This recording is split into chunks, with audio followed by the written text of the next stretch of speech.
Welcome to The Explainer. Today, we're diving into a text that lays out this really stark picture of a nation, one that's basically split in two, not just by politics, but by two totally different versions of reality. Wow. I mean, that question really hits you, right? It sets the entire stage for this huge conflict we're going to explore, what you're told is happening versus what you're actually living through. Okay, let's get into it. All right.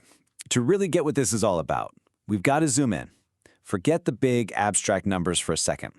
Let's start on the ground level, with a real person, where these economic stats aren't just stats. They're about whether you can survive day to day. So, the narrative introduces us to someone named Sarah.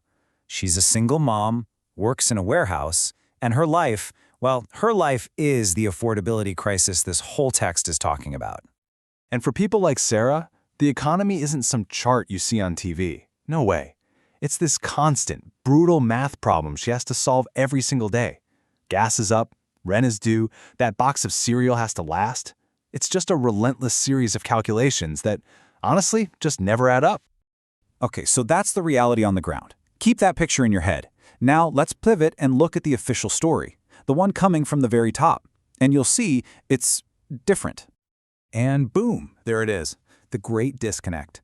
You have public statements saying prices are way down, that the crisis is fixed, and hey, it was the other guy's fault anyway.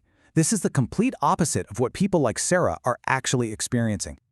And look, this isn't just about one person's story. The data presented here backs it up. This chart shows national economic confidence, and it's not just down, it's in a free fall, a 17-month low, according to Gallup. So you've got this official story on one side, and then you have these numbers screaming the exact opposite.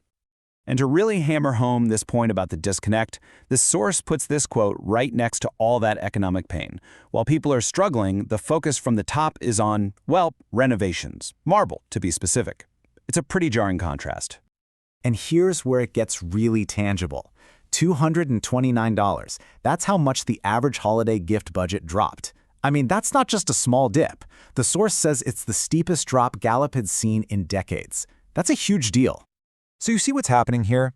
It's not even a debate about how to solve the problem. It's a fight over whether a problem exists at all. On one side, you have the people's reality, rationing, empty wallets. On the other, you have the official line. It's a con job, a hoax. They're not even on the same planet. Okay, so when you have a gap this big between what people are living and what they're being told, well, something's got to give. And that's when you start to see real political tremors.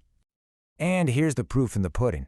Politically speaking, this poll focuses on independents, the voters who can swing elections. Their approval on the economy absolutely craters, dropping from 41% all the way down to 21%. That is a massive red flag for any political party. And this isn't just theoretical. This voter anger shows up in a big way. The text points to a special election in Tennessee as the first real warning shot. Get this, a super safe district, one that was won by 22 points, suddenly becomes a squeaker, won by only 9. That's not just a little shift, that's an earthquake. And the narrative attributes this huge swing directly to these bread-and-butter affordability issues. So the pressure is building from the outside. But then, the story zooms in on Indiana to show how this whole thing starts to boil over and turns into an all-out civil war inside the president's own party. So what's the fight about? It's about a gerrymandering plan. But the real story is that 10 Republican state senators actually stand up and say no. They refuse to go along with it, even with massive pressure coming straight from the top. And the response is intense.